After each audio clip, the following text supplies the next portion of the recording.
বিশ্বের সবচেয়ে শক্তিশালী সেনাবাহিনী থাকা সত্ত্বেও শেষ রক্ষা হয়নি। আধুনিক যুদ্ধের ইতিহাসে পেন্টাগনের এমন কিছু পরাজয় রয়েছে যা খোদ আমেরিকার নীতি নির্ধারণ নিয়ে প্রশ্ন তুলেছে।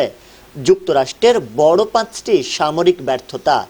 আফগানিস্তান 2021, 20 বছরের যুদ্ধ শেষে তালেবানদের হাতে ক্ষমতা ছেড়ে দিয়ে তড়িঘড়ি করে মার্কিন সেনা প্রত্যাহারকে শতাব্দীর অন্যতম বড় পরাজয় ধরা হয়। ভিয়েতনাম যুদ্ধ, গেরিলা যোদ্ধাদের কাছে নাস্তানাবুদ হয়ে সাইগন ছাড়তে বাধ্য হওয়া ছিল আমেরিকার ইতিহাসের এক কালো অধ্যায়।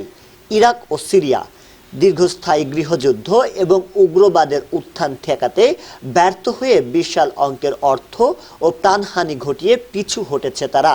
মধ্যপ্রাচ্যের বর্তমান প্রেক্ষাপট, ইরানের সাম্প্রতিক 10 দফা দাবি মেনে নেওয়াকে অনেক বিশেষজ্ঞই রাশিয়ার সুরে কূটনৈতিক ও সামরিক পরাজয় হিসেবে দেখছেন।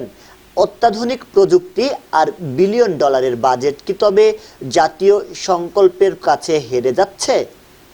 আমেরিকা কি তার বিশ্ব মোড়লগিরি হারাতে বসেছে? আপনার মতে আমেরিকার এই পরাজয়গুলোর মূল কারণ কি? ভুল পরিকল্পনা নাকি অতি আগ্রাসন? আপনার বিশ্লেষণ কমেন্টে জানান এবং ইতিহাসের এই গুরুত্বপূর্ণ তথ্যটি শেয়ার করুন। শাহরিয়ার হিমেল, ডেস্ক রিপোর্ট, নবরূপ টিভি।